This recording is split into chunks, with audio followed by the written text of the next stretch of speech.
So what an eventful weekend it was for the college football news cycle as several top prospects made their collegiate decisions, and today we need to break them down. And we're going to start with one of the best players in the nation and certainly one of the best players in the state of Texas, Corian Gipson, choosing between the Texas Longhorns and the Clemson Tigers, where it was Dabo Swinney and the Tigers that came out on top, and today we need to break it all down. But before we can, as always, y'all know the drill. I have got to hear from you. Hop down to the comments, give me a Y for yes or an N for no. Are you surprised that Gipson chose the Tigers over the Longhorns? And let me know what you're thinking. If you're new to the channel, be sure to subscribe. Hit that bell notification as I do constant college football content. You don't want to miss any of it. And if you enjoyed the content, be sure to like and comment down below. Those interactions seem small. They are massive to content creators such as myself, and both getting picked up and maintained by the YouTube algorithm. But with all that being said, let's jump right into this. And there is no doubt that this is a massive win for the Clemson Tigers. And if we look, this has been a recruiting class in Clemson that's been hyper impressive over the previous 2 months. Now, if you've been paying attention to college football over the previous few years, that statement's not going to surprise you. But still, I do think it deserves some praise. But let's really focus in on Corian Gipson and what he means to this Clemson Tigers class before we start really looking at a broader picture. First and foremost, Corian Gipson's one of the best players in the class of 2024, regardless of position. If we look at the 24/7 Sports Composite, it really tells the whole story, where he ranks as the number 67 player in the nation, the number 7 cornerback, and the number 13 player in the state of Texas, a state absolutely loaded with talent. And there's good reason why the Texas Longhorns wanted to keep him home so bad, because he is a very, very gifted player who stands 6 foot, 6'1", and 170 pounds. And like I said, I know without a shadow of a doubt that the Clemson fan base is going to be over the moon that they get this big time win in. Because first and foremost, it puts them within the top 10 recruiting classes in the nation with 17 commits, and that's exactly where you want to be. They still have got a lot of room in their class to continue adding in some of the nation's best prospects, and on top of that, they've got a lot of time to be very selective as to who they're going to add in next. And if we really dive into this class thus far, it's hyper impressive for the Clemson Tigers, and I know Tiger fans just can't wait to see how it finishes out. So too can the rest of college football. I think if you're a college football fan who enjoys recruiting, you're also intrigued to see what this Clemson class is going to look like when it's all said and done. Because myself, as well as many others, had some questions about the Tigers, and those questions varied. In fairness, from me, those questions were never, oh, Dabo Swinney is done. This is the end of the Clemson reign under Coach Swinney. That was never my contention. I was just curious to see what would happen next. One thing that we've come to understand about Dabo Swinney and Clemson is that he's going to want to work from within. He's going to want to promote from within, and that's something I have a lot of respect for.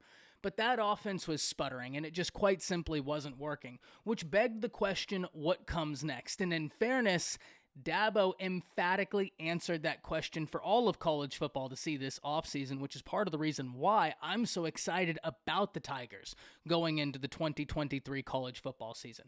He made a massive hire at the offensive coordinator position, bringing in former TCU offensive coordinator Garrett Riley, someone who had just been in the national championship. And yes, you can point me to what happened in that national championship, but I'm going to point you as to all the guys Georgia had that will inevitably be playing on Sundays, first and foremost. Secondly, that Georgia team was just so balanced, I don't know that there was anything TCU could have done to stop them. TCU got past Michigan because Michigan was a little bit more one-dimensional. They relied on that rushing attack, and if you could take that rushing attack away, you had a chance.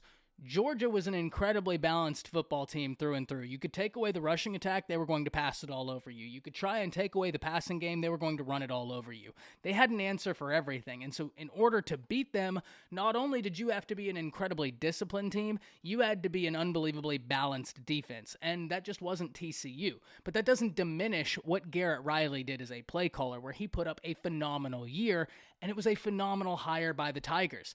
And if we look at the way they've been recruiting, it's paid off.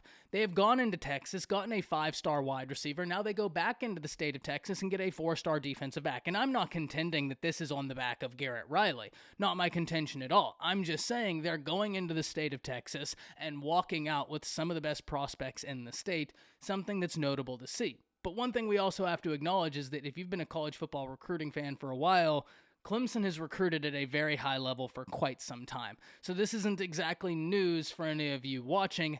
It's just really fun to sit back and watch, and this is a phenomenal win. But what does this mean for the Texas Longhorns? Where does this put them? Well, luckily for the Longhorns, your recruiting class has been surging up the recruiting boards over the past month. We were having conversations about a month and a half ago asking whether Texas fans should be worried, and I instantly answered the question and said no. Absolutely not. No college football fan base out there needs to be worried until October rolls around, November. Then you can start getting worried. Until then, too much time and opportunity in front of you. And now we look at where Texas sits in recruiting, and they are in striking distance with plenty of room left in the class, and they have the luxury of being in one of the most talent-rich states in the nation. So it's not like they even have to go far to start finding blue-chip prospects. They just start looking around, and they're everywhere. So Texas is a little bit of a unique team year in, year out, because they can start real slow, and they have so much talent located in their state and the bordering states. They don't have to go very far to try and find it. They could get a really dangerous recruiting class just recruiting within their state borders. So this is something we've got to watch. As much as Texas would have loved to have added in Gipson, this is not a back-breaking loss for the Texas Longhorns. They've been putting in real good work on the recruiting trail, building relationships, and I'm interested to see which one of those relationships come to fruition for Steve Sarkisian and the Longhorns. But until then, hop down in the comments. Let me know what you're thinking. That's it. See ya.